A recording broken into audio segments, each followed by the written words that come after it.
Buenas tardes, profesores, profesor, compañero y compañera. El día de hoy vengo a presentar el artículo titulado La historia trágica de la conquista en los libros y en los libros y en los impresos de los hombres de letra en las provincias independientes de la Nueva Granada 1811-1821. Antes de comenzar con esta exposición, debo comenzar pidiendo disculpas por la demora en hacer mi video,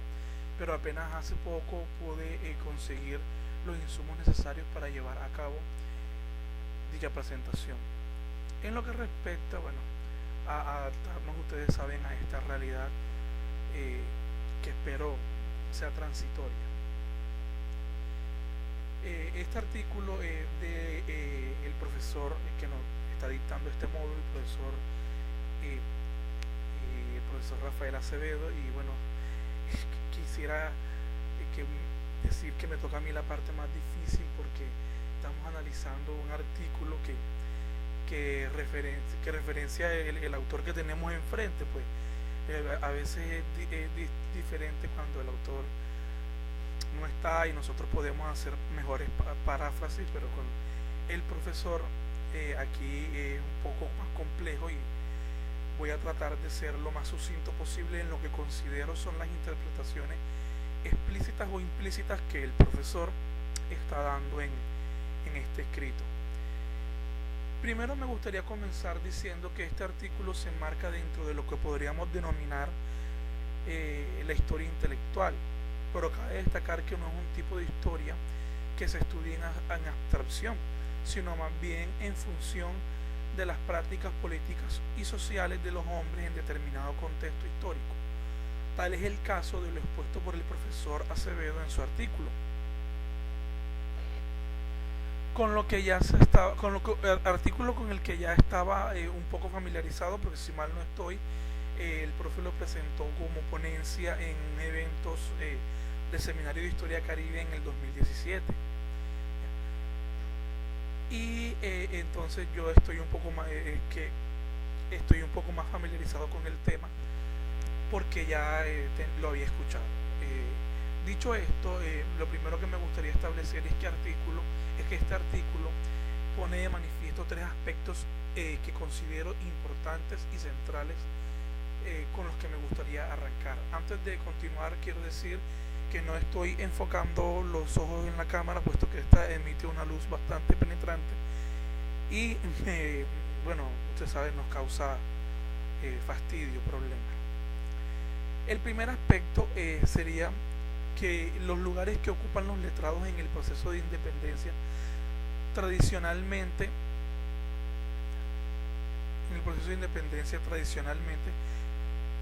cuando se realizan los procesos de independencia en América Hispana, siempre centramos la explicación a la confrontación bélica, a las implicaciones económicas y a la construcción de marcos jurídicos que dan paso al nuevo Estado. Sin embargo, escapa a nuestro análisis el papel de los hombres de letras, de cuyas actuaciones tienen implicaciones directas en los aspectos que hemos mencionado anteriormente. En este artículo el autor, con el análisis de la producción literaria, explica cómo las sociedades dentro de esta coyuntura fueron dotando a la sociedad de los valores que soportarían el nuevo modelo de sociedad que en definitiva comenzó a gestarse en 1810 y en los años posteriores. Entonces, lo que quise decir en primer lugar que estamos de acuerdo en los lugares que ocupan los letrados, o sea, los lugares que los letrados van a ocupar en las sociedades que se van a instaurar, o los papeles que estos asumen, porque bueno, el papel de los letrados de alguna manera es siempre importante. En segundo lugar, establecemos los diferentes usos que se pueden hacer del pasado, y esto me parece que es lo más central del artículo. Bien es cierto lo que dice Chartier acerca de que no solamente los historiadores somos dueños del pasado. En este artículo vemos cómo los hombres de letras del virreinato de la Nueva Granada hicieron uso de su conocimiento del pasado, haciendo reminiscencias de la breve relación de la destrucción de las Indias escrita por Bartolomé de las Casas, para comenzar a tejer lo que sería el soporte ideológico, si se quiere, del proceso de independencia, y lo cual sirve desde luego para legitimar procesos. Un tercer lugar o un tercer momento habla de cómo la historia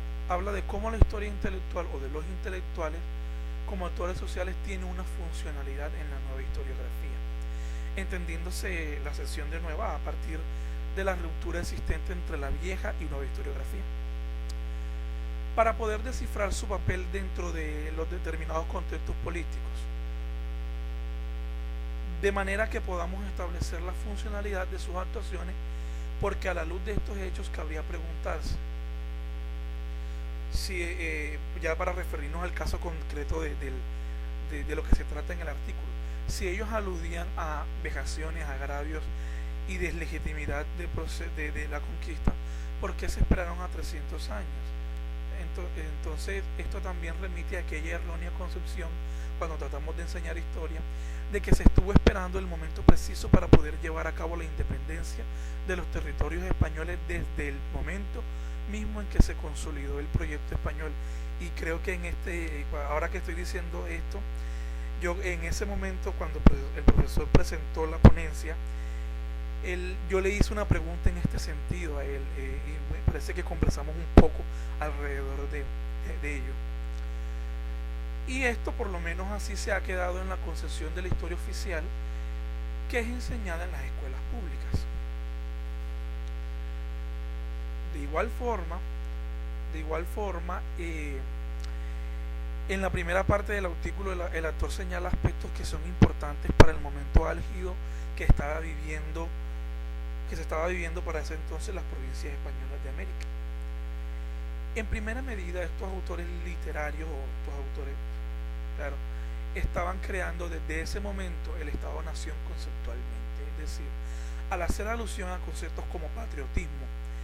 va dotando de elementos simbólicos a la población para apropiarse de un momento histórico que sería la antesala para el establecimiento del Estado en el orden republicano o del orden republicano en este nuevo Estado. Otro aspecto que también considero yo es importante hace referencia a cómo el uso de la escritura y del pasado sirven para fortalecer o establecer mitos fundacionales, que en definitiva sirven como instrumento para forjar identidades colectivas que legitimen prácticas o procesos históricos, como es el caso. Es decir, lo que quiero decir aquí es que el uso del pasado también sirve para crear mitos fundacionales, y estos mitos fundacionales sirven o son también o constituyen el germen de una sociedad para tener puntos de partida, puntos de referencia, puntos de significación, etcétera. También hay un aspecto que sin duda pone de manifiesto estas lecturas del pasado, y es la intencionalidad implícita, o tal vez no sabemos, de forjar lo que yo llamo que son atributos de los estados nacionales, y es la opinión pública. No quiere decir que antes no hubiese una opinión pública, sino que ahora esta va a tomar como un papel mucho más importante. Esta se convirtió entonces en la fuente que estableció o dibujó o estaba estableciendo o dibujando el curso de los hechos políticos que el autor plantea. Entonces tenemos que el profe plantea también cómo se va forjando este concepto como un instrumento político, que desde luego tiene como herramienta la escritura. O sea, va a ser la opinión pública,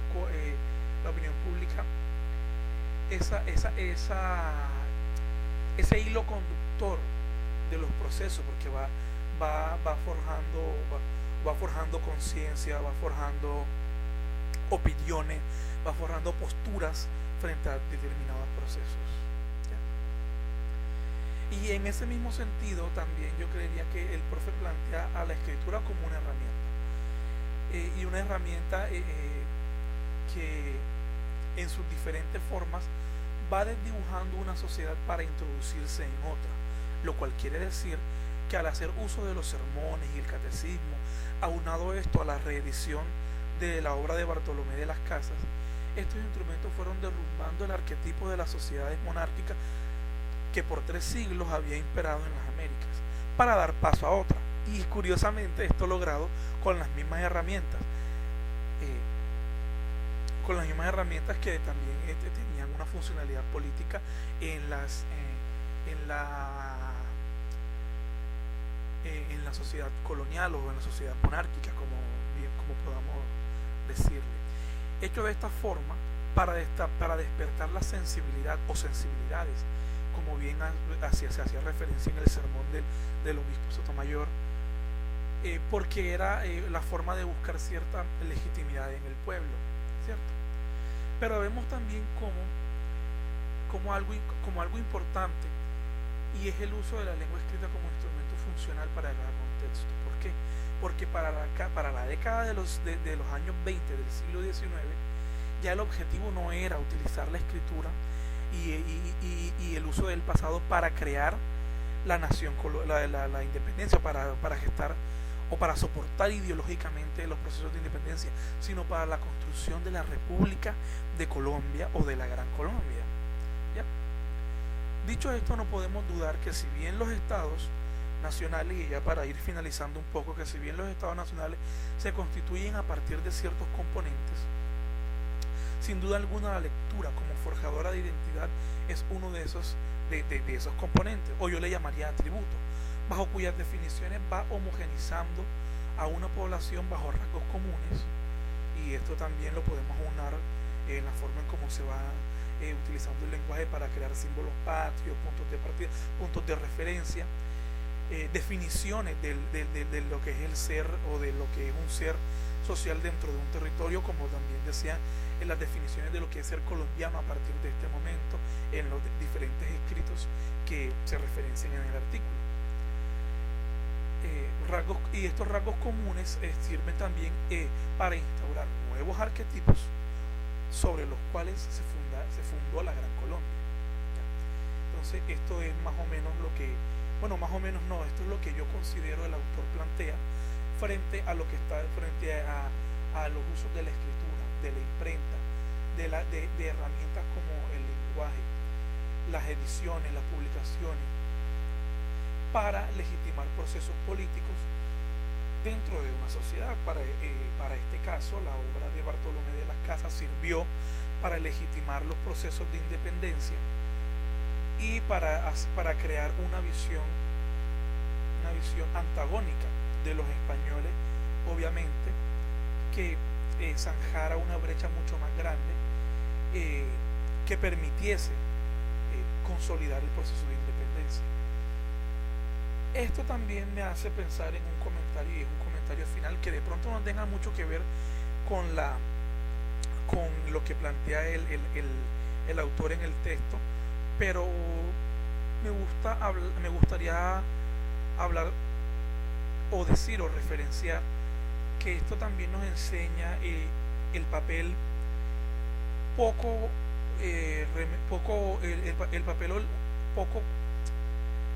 reconocido de Colombia en los procesos de independencia de Latinoamérica. Estos procesos de independencia que, bueno, si bien se sucedieron en un número importante de provincias, Colombia como estado que se estaba forjando o como virreinato aportó grandes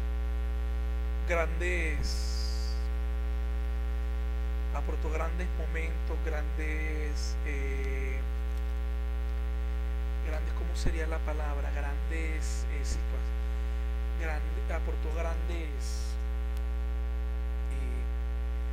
Aportó grandes personajes, grandes aspectos, grandes recursos para lograr la consolidación de la independencia colombiana. Independientemente de cómo se haya desarrollado esto, es importante reconocer también el papel que Colombia jugó en la independencia y cómo se valió de muchas herramientas,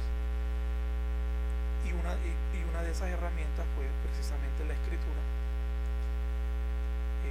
como proceso legitimador. Entonces esto es lo que yo considero es lo que plantea el autor, unas consideraciones personales, mis discúlpenme un poco si divagué un poco. Entonces acepto cualquier recomendación, cualquier pregunta para en el diálogo fortalecer y enriquecer las visiones que tengamos frente a este artículo y pues corregirnos si tenemos alguna visión un poco, no digamos equívoca, pero sí un poco de pronto que no estemos como acorde, ¿no? Entonces muchas gracias y espero sus comentarios.